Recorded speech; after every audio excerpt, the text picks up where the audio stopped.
All right, guys, welcome back to the real South Africa. And of course, if you're looking at this video, you're interested in coming to South Africa, and we're going to take care of that for you. Right now, we have a guest here. She's all the way from Canada, but right now we do have the real estate tour still going. So if you're interested, visit our website, scroll to the bottom, and you can sign up there. And then, of course, we have a robust book that has been one of our best sellers. So we want you guys to check it out if you're interested and transitioning to the Republic of South Africa. It's on our website as well. And then, of course, like I said, we're talking about Erica Johnson. She's been here for a little while, and she just want to kind of tell you, her story about how she got here. Okay. All right, guys, this is Mark Blanton from the Real South Africa, and we happen to have a Jamaican who lives in Canada. She's going to introduce herself and tell you a little bit about her, and then we're going to find out why she decided to come to South Africa. And before we do that, this is Latasha Blanton, the Real South Africa, and I'm gonna call her what I call every Jamaican from Canada. I call him a Jacadian. Yeah. I take it. Oh, you'll take it? I'll take it. Cool. It works. All right. Who are you, ma'am? Tell me So my name is Erica Johnson, and I'm actually Canadian born, but had the privilege, it's an intense privilege to grow up as a Jamaican. Yeah. It was a beautiful experience and I miss it. But yeah, I currently live in Canada and I'm in South Africa like every decent African should be at some point because we acknowledge our roots as being African. Yeah. Regardless of what anybody wants to say, there's some people who are like, oh no, we were in the Americas before. Yes, but we were African first. Yeah, yeah, And yeah. we traveled to the Americas, so let's not get it twisted. We're African, right? I like that. Yeah, Let's African first. yeah, let's understand the root. It's the root. And Yeah. it's where you spring from. Yeah. It's your essence. So you move from your essence, you bloom, you grow from your essence, wherever you are on the planet. Your essence is here. That being said, I'm here, this is my second time in Africa, and I'm here because, I'm not gonna lie, Wow. I'm a piano. Like seriously. Yeah, that's serious. No, that's serious. Like I found this genre just at the maybe 2021, early 2021. Uh-huh. Of course, on YouTube, you're in lockdown in COVID, you're scrolling, and I Yeah. it just came across my feed, and oh my God, oh, that's powerful songs. You know Yeah. that we're a people who love movement, we love dance, Yeah. we love to sing, we're energetic people, and that genre it spoke to me. So that's a major reason. I just wanted to be in the space. You just want to be around the music. I just wanted to be in the space. I just wanted to be where it came from. But Yeah. even more importantly, it's me further understanding that the current state of the West,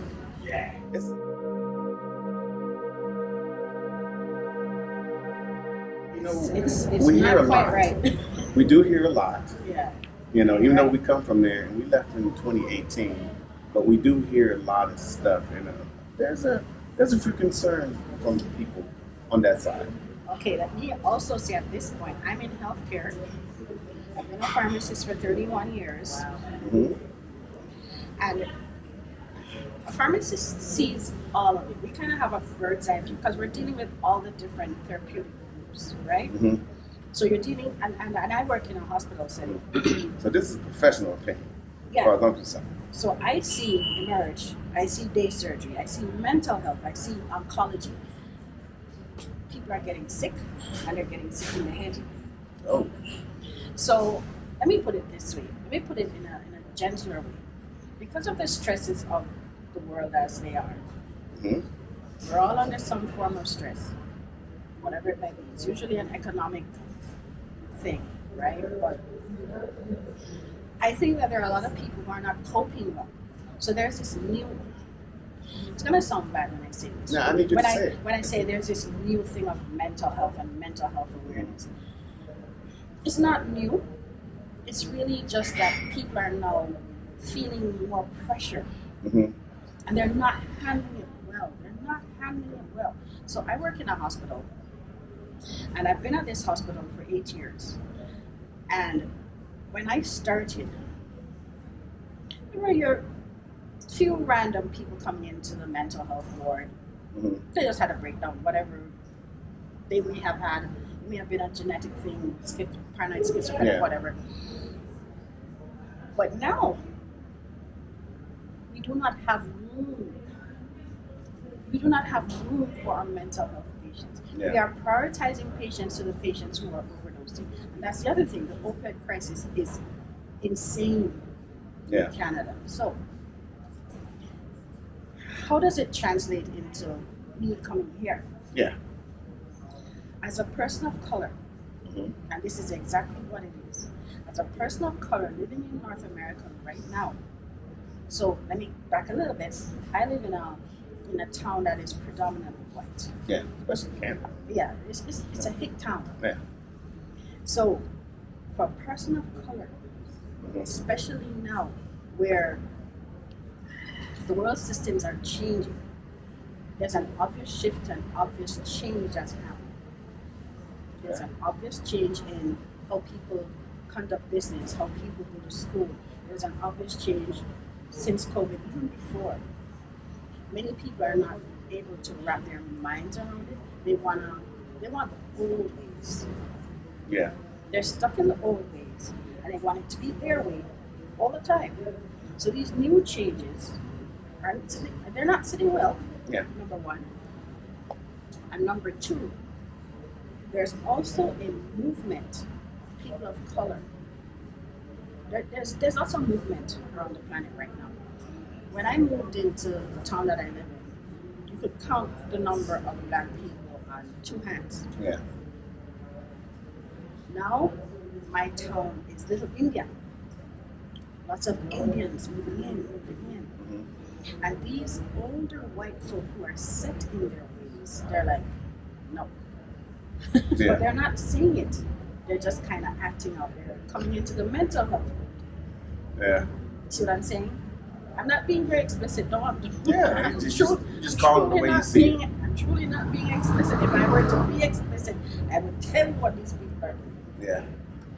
So all that being said, for a person of color, it's difficult.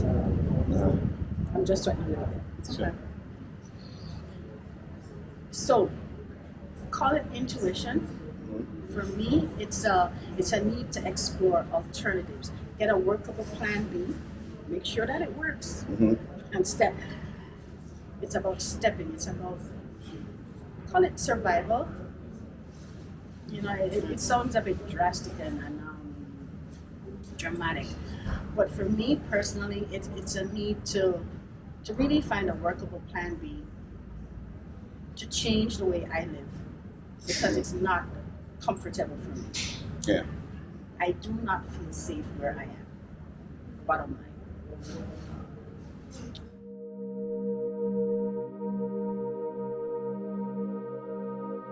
Now you called it what it is, and unfortunately, we took your phone call, chatted with you at some point, and a lot of people don't realize that we talk to a lot of people throughout North America, to include the Caribbean. So you kind of got two things covered at one time, and a lot of people are saying the same things. If they were actually talking to each other, they would realize that they're not by themselves. Right. And so now they're looking for alternatives, like you said, and a lot of people don't realize there's an actual movement, you know, for people of color, black people, to Africa. You know, it started some time ago. Everybody was going to Ghana, and people were going to Rwanda, and then now and other places. Yeah, Kenya, Tanzania. Yeah, Tanzania. Yeah, there's a few others, and so we're glad that people are taking that opportunity. Honestly, when we started doing our thing, it wasn't about the movement. We came in South Africa, we saw it, it felt good to us. This was 2010, 2011. It felt really good, it felt comfortable, it felt like home more than where we came from. We had more familiar with the people in North America, but as far as the cultures and the way things are set up here, And we the felt music. yeah, and the Amapiano. Yes. Not even before Amapiano. South African house music. Yes. I mean, they have the for best people house of a music. certain age, and South African house music brings me back. Yes. Yeah. It brings me back. Yes. Yeah. It does. Yeah. But She said people of a certain age. Yeah, but things are lifting up, and you know, a lot of the clubs are you know, I mean, DJs here are massive. I mean, if you're a good DJ, you can make good money. You know, playing this music that was born in the backyard somewhere. Yeah, it's down in Soweto, and now it's taken over. And you're not the first person to say, you know, what about that El Piano? It's good stuff. Yeah. So this weekend, I'm sure I think you'll be here. You might have opportunity to go to like have a DJ. There's probably a DJ going to be around here. Couple days. Yeah. Well, no, is it Thursday? They start tonight. Yeah. Not a fact. Yeah. A lot of people know about News Cafe. So which is right out your door. All right. Yeah. So they're matter of fact. Yeah, they're going to be matter of fact. Yeah, they'll be. Yeah. Right there tonight. Right tonight. Yeah. Yep. Okay. Thank you. Yeah, it'll be live. They'll be putting it together. I'm gonna interject and bring this up. So I'm sure you've seen. I'm gonna bring up Ronnie again. Yeah. Because his very first night here, he had a late dinner, and he goes, "Oh, it's still kind of early," but then he heard all the music right there, and he was drifted. Yeah. And he drifted. 4 o'clock in the morning. 4 o'clock in the morning. He was supposed to get back to bed at 9. Wink of sleep. Exactly, no sleep. So I said, your car's coming at 9. He texted me at 5 a.m. He goes, what time is my car coming? I was like, 9. He was like, yeah, I don't think I'm going to make that pickup. Because he hadn't had it. He literally got here and hit the ground running. Yeah. So it's very possible. You're still resting. You're still acclimating. But if you feel like it tonight, it is Thursday. Just drift. Just drift. Just drift. If you get sleepy, you can literally just walk straight back down the street and hop in your bed. So. Yeah.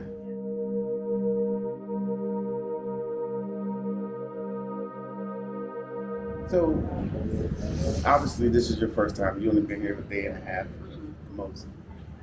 Just from what you've seen and the few people that you may have met, I mean, what's your first impression? What do you think about this South Africa? So, like I said to you previously, I'm very passionate about my people. Yeah. I love black people. Yeah. I just love black people. And they love you too, believe you know, it. It's your family, right? Yeah. So that being said, I already feel at home. Like I've been, like when I was telling Natasha earlier, when I came in to get my SIM card for my phone, I had a beautiful interaction with some young ones. Yeah. And it was the same interaction that I would have had with a group of Jamaican youth, or a group of youth in the Bronx, or a group of youth in Toronto. And I'm talking about black youth. Yeah. It was seamless. They understood what I was saying. Yeah. I understood what they were saying. And it was not just the words, it was the body language, it was the spirit, the soul. It just meshed. It's like I was their auntie. Yeah. You are their auntie. You are, I was just their auntie. And I was just like dropping some knowledge, and they were like, oh, auntie, we love you. We were blowing kisses one night. I love it. And then... And that happens in Canada too, right? Yeah. That happens in Canada when you're dealing with your people. Yeah. But on an everyday basis, wasn't your people, you just would have walked in, it would have been a dry interaction. Exactly. You know, and then yesterday when I went to get groceries, I'm there speaking with the cashier, and I'm like, Ish. I was like, Ish, yo, this food is expensive. And she's like, yeah, you're buying for one person. I'm like, ooh. We were having a full-on conversation because for me personally, I tend to do that. I tend to be very grassroots. I'm not up here. I meet you where you are because, well, first of all, being a pharmacist, you do need some kind of empathy, right? You need to meet people where they are. But I take it to the real human level. So I'm able to, in Jamaica, we would say, suss out the place, feel out the people that are, understand where they're coming from, right? So far, it has been, on that level, I don't feel out of place. The only difference is, how should I put it now? Let's call it the architecture. Let's call it the infrastructure. That's the only thing that's different for me. So they drive on the left here, which I did in Jamaica, so I'm very familiar with driving on the left. But even signage, road layout is a little different, and that's the only thing. Going to the mall is the same as if it were in Canada or in Jamaica. It's a mall. We've seen it before, you know. But first impression, I like it. I like it. Okay, okay. I like it. I could That do long, it. uncomfortable pause turned into you like. I like it. Yeah. Okay. I mean, I'm a very adaptable person. I could live in India. I could live in Russia. But it's comfy. I guess. Very comfortable, yeah. Ah, It gets this to chair be, fits. yeah, it gets to be chair real comfortable. You know, especially like us, you know, I think about our story, and I probably told it enough, but we kept coming back, you know, third trip, fifth trip, eighth trip. It became more comfortable than being in North America. Right. Simply because of those interactions that you have with those proper South Africans that you had. I mean, it feels good. Yeah. For them, it's normal. It's like it's what it's supposed to be like. It's not like, in their mind, it's not like that everywhere. And we're like, no, it really isn't. But here, it's like that everywhere. So I already know that some of the interactions you're going to have around the piano music is going to be incredible.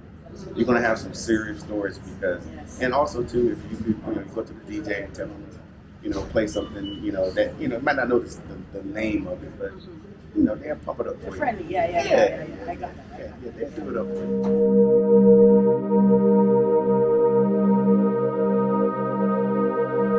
You mentioned that one of the things that drew you to South Africa was what you thought you were promised in America as far as lifestyle was concerned, being that you're at the top of your game as a pharmacist. Mm-hmm. So explain to myself and to the people like how those two things don't go together, like what you were expecting and what you actually had. Okay, so I'm pretty sure this is something that I might find here, but over time you grow and you mature and you learn how to, hopefully, you learn how to adapt. So I started in Jamaica. When I was in Jamaica, when I left Jamaica, I was getting top dollar. I couldn't earn anymore. There was no way, no. Yeah. That just doesn't happen. This is a scale, this is a pay grade. Yeah. And you're getting this. And I was not able to meet my bills. And you, okay, I got you. It was more of an economic thing when I left Jamaica, right? And of course, this is gonna boil all the way back into politics. Politics is universal, and everywhere that you go, you're gonna have politicians who wreck your life. It is what it is. Okay. So it's a matter then of trying to adapt, use your pennies wisely, all that kind of stuff, right? In Canada, it's almost kind of the same thing, but it's further compounded by having to work in an environment that is not accepting, it's not comforting, it's not hostile. Let's call it hostile. Yeah. Canadians have a serious microaggression. It's so serious. We're not laughing at it. It was just, It was perfect. It's just your It was a response. perfect inflection. Yeah, no, really. Their microaggressions are intense. And as I said before, those microaggressions are now starting to become macroaggressions. They're starting to literally, physically act out. Yeah. Like, you know, in the States, there's this thing now, the guns and, I didn't want to take our guns. And people are now packing lunches. No, that's a term, right? Mm-hmm. Canadians are now getting guns. Wow. And these are white Canadians. These are guys who will say, okay, I'm a hunter. Yeah. But yeah. Mm-hmm. That's what it's called, hunting. I bet it is. Yeah. Sure. So, I prefer not to be hunted. Okay. You have said it. You have said it. The actual words. Yeah. I think I can probably take 100 conversations we've had in the last month or so and wrap it up in what you just said. You know, economics, people who are making good money, you know, like here. Like if you say here in South Africa you make 100,000 US, you're doing it. Yeah, it's a lot of money. Man, that's a lot of money. It is 1.7 million a year. I mean, you're doing very well. But 100,000 in North America, especially US, yeah. You might have a Probably part-time. pay your mortgage. Yeah. Right. You probably got a part-time job Yeah. to just to you know make it and whatnot. So okay, so you're looking to see if South Africa could be an alternative. put it this way. I'm looking to make South Africa an alternative. And if you do your research, right? Mm-hmm. And I think this is a thing that most people are not doing. They need to do their research. You can't jump on a plane, come to South Africa, come to Ghana, come to Russia, and say, here I am. Yeah, take me as I am. No, it doesn't work that way. You gotta do your research. So this is why the trips are necessary. This is why you speak to people within your field, or you speak to the experts, you speak to Mark and Natasha and say, okay, you know, what are the proper steps? You don't want to make mistakes. So that's why I said I'm intending to make it an alternative. Yeah. It's not guesswork, it's through proper research and intention. And intention. And you're coming here with a mission, and you have a plan, and you're staying an extended period of time to make sure that your plan actually works. You're coming to fill out the people. You're coming to talk to the right people. I mean, we've been doing this for a little over a year now, planning this back and forth. Were you gonna come by yourself? Were you not gonna come by yourself? And eventually, it was like, you know what? Let me go do the groundwork. Right, for sure. Okay. So again, a lot of people, a lot of South Africans are going to see this, and you know, believe it or not, I'm almost speaking on behalf of the South Africans. They're super happy that you're here. You know, it's almost like you just came to the collective. Right. You know, and people are going to recognize that. Of course, you have a nice accent. He has a nice accent, right? So people are going to pick up on it, and they're going to want to pick up things from you culturally as well. And then, of course, they're going to impart. And obviously, you're smart enough to, you know, we're both 1969 up in here. Yes. I got nothing.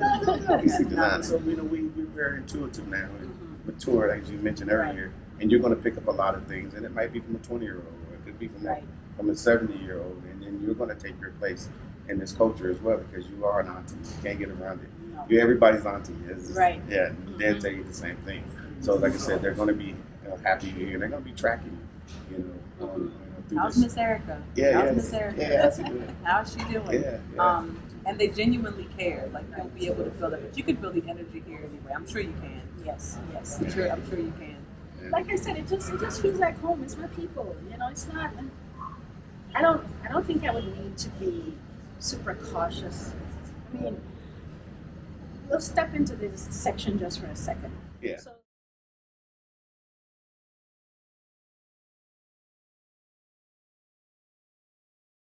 So the young lady, she was saying, be careful with your cash. They'll jack your. Be careful of getting jacked. I'm like, yo, don't do that.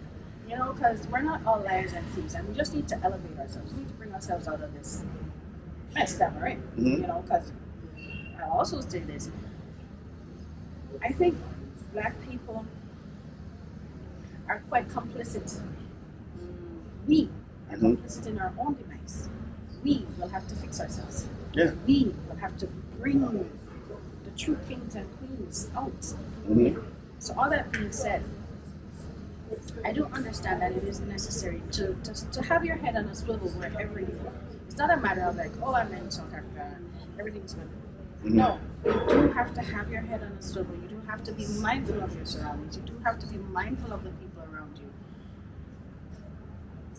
And I think this comes from a place of knowing yourself first, understanding your personal energies, and understanding the energies of the people around you. Like, if someone doesn't seem to want to engage in conversation, then take that cue, move along. You know what I'm saying? It's about self-awareness.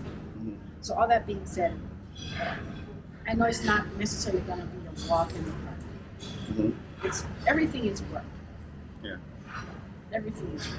Yeah. It'll be a little different, you know, like, for example, in the States, people, they have their phone, they put them in their back pocket, and they walk.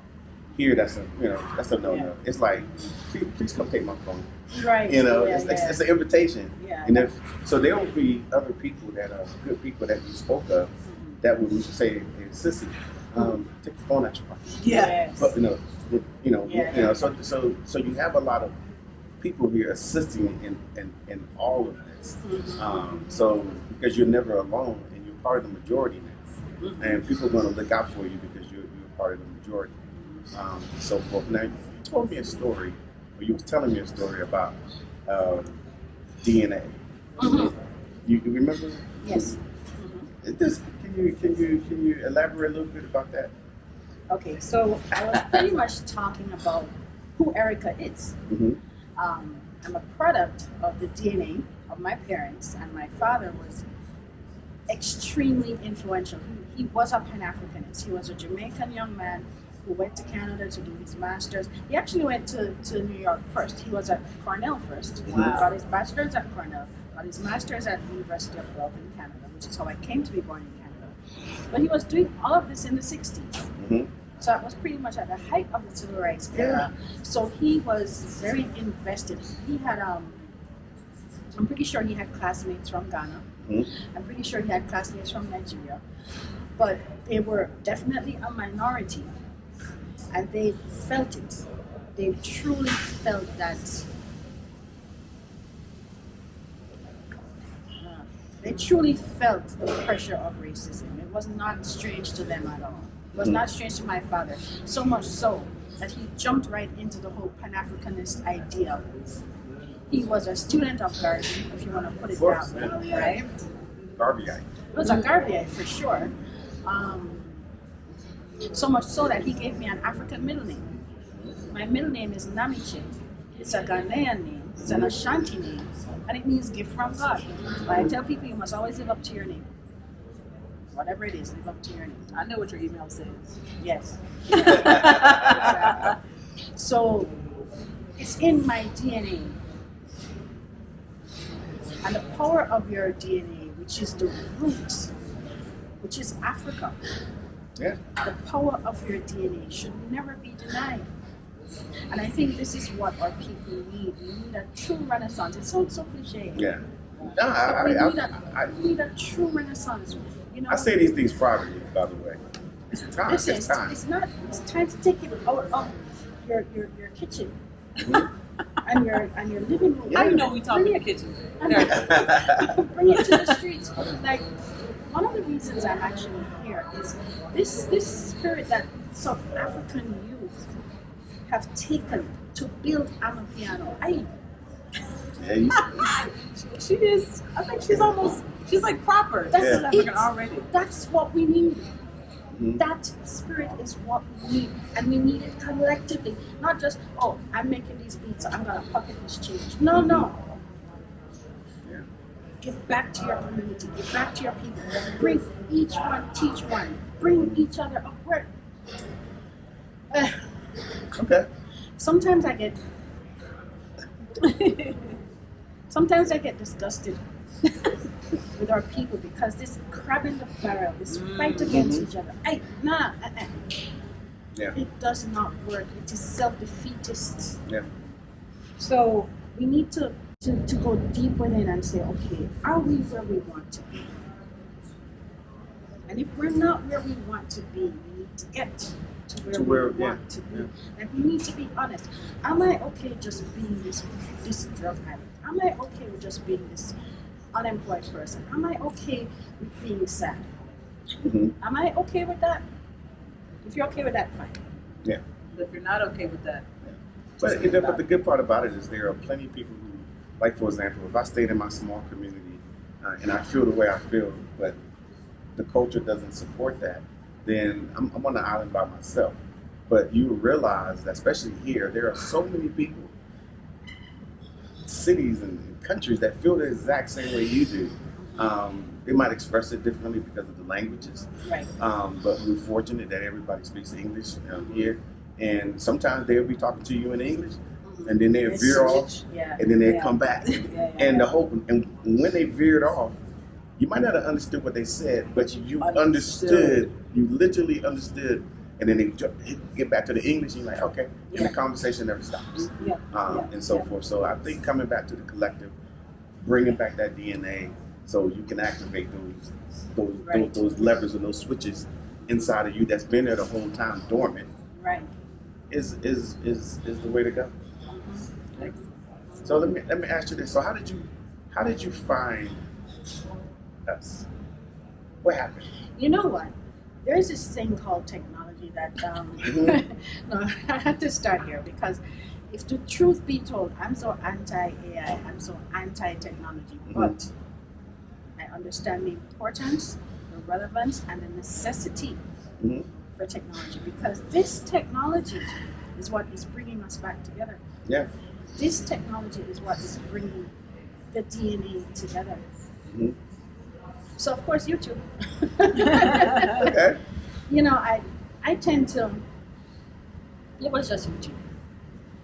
And of course doing my research because I have a friend who's in Tanzania and my journey kind of started with Tanzania because she's actually Canadian and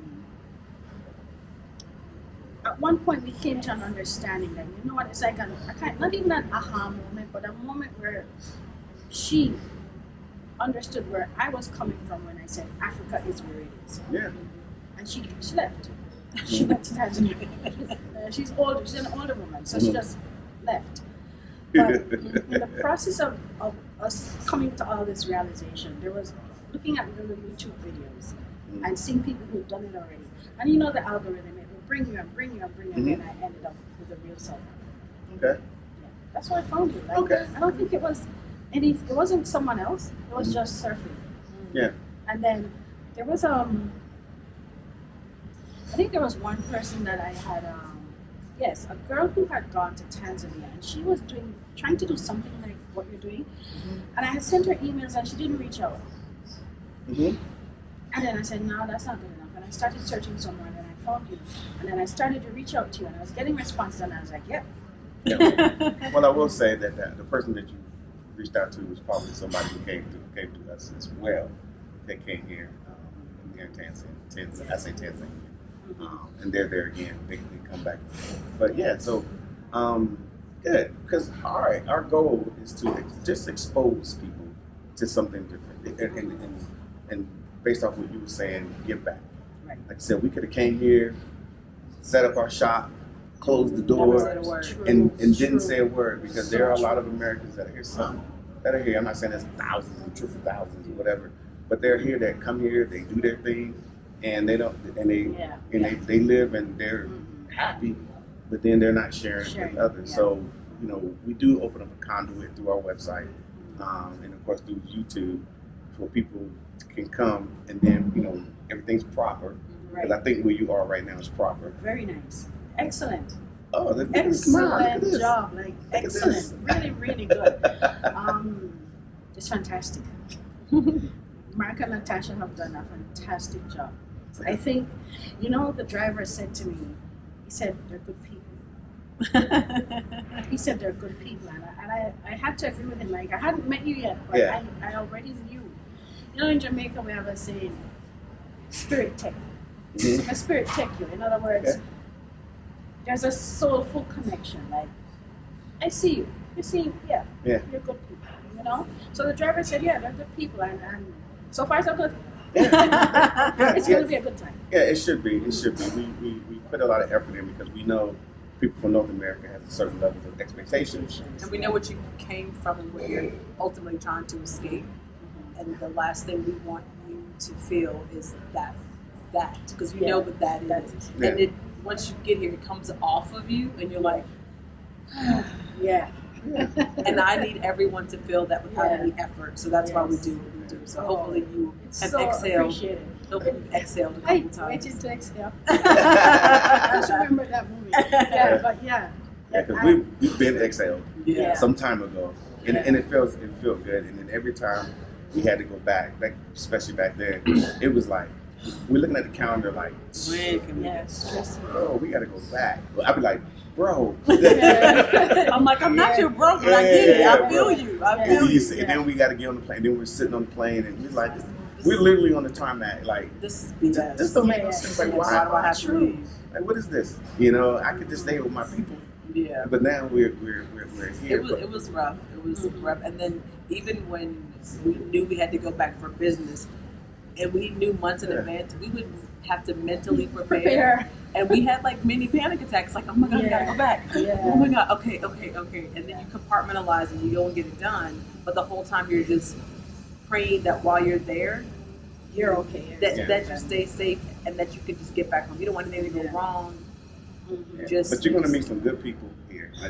I'm just forecasting. Yeah, I already know. Yeah. You're going to meet some good people. This is going to make your trip. It's going to be 50% of your trip to South Africa that you meet. I mean, I don't put them in front of you, but they will show up. Right. They always do. And that's everybody's normal. They're like, the best part about this trip was the people that I met. And I don't want people in the U.S. thinking that, they're just being a certain way because, no, they treat everybody this way. Yeah, they're good people. Look, they're good people. Yeah. They're good people. And then you're going to eat some great food. You're going to see a lot of good sights. And then just waking up, being in South Africa, hopefully you get up in the early morning, catch a sunrise. Or catch a sundown. We call it sundown. It's always good with a drink in your hand. I don't know if you drink, but it's great. And then and this, and then you just do that, and then it works. And then there'll be other people doing the same thing. And then how you doing? And it's late. And everyone's so easy to talk to, and I think that because you're as I wouldn't say orange, but that's just my vision for like people that are outgoing. That it's going to be easy for you to connect with people and meet. I mean, if you connected with someone in the airport where you left, imagine what you're going to do when you are not tired and you're out in actual space. So I'm excited for you. I'm happy that you're here. And thank you for the opportunity because I think it's going to be. I'm excited to know what's going to happen in the next couple of weeks. And maybe we'll double back and have this time to go back, have that conversation. Hopefully you won't be so sad. Because most people are there. They cry sometimes. Off camera, they be crying. I'm gonna catch you on the night of October 9th. Yeah. After you've had a full day at the spa, then I'm gonna catch you. Is there anything in particular you want to say to the people, or say in general, besides telling people from the U.S. they need to in North America to take a trip to South Africa? Besides that, is there anything else you want to say? You know what? What I really should say is that as a human being, as a child of the Most High Creator, you are actually quite entitled, and I don't like entitlement. I don't like entitlement. Yeah? Yes. Oh, I deserve this. No, it's because you are part of the Creator that you are entitled to all the abundance and the happiness. You're entitled to live your best life. And if that means living in a hut in Burkina Faso, go for it. Yeah. Go for it. Like, I've been to Burkina Faso. Yeah. I did a village, yeah? People are quite happy. Mm-hmm. There was no electricity. Yeah? Not the conventional electricity, a simple house. Simple house. People happy. If that's what makes you happy, do it. Do it. So that's my message. Do you. Do your life. Yeah. As long as you live honorable and don't hurt people. Yeah. That's it. Stop buying all those guns, man. Yeah. all right, guys. We really appreciate you guys. Hopefully, if time permits, later on after she's had about 20,000 experiences, and she's overwhelmed, we will hopefully double back and get a little bit on camera. And then when she gets back to Canada, she's going to be like, you know what? But anyway, we'll chat with you. Thank you. Thanks, God. Thank you so much for spending time with us today. If you like what you saw, please subscribe and don't forget to hit the notifications button so you don't miss out on all things The Real South Africa. Thanks again.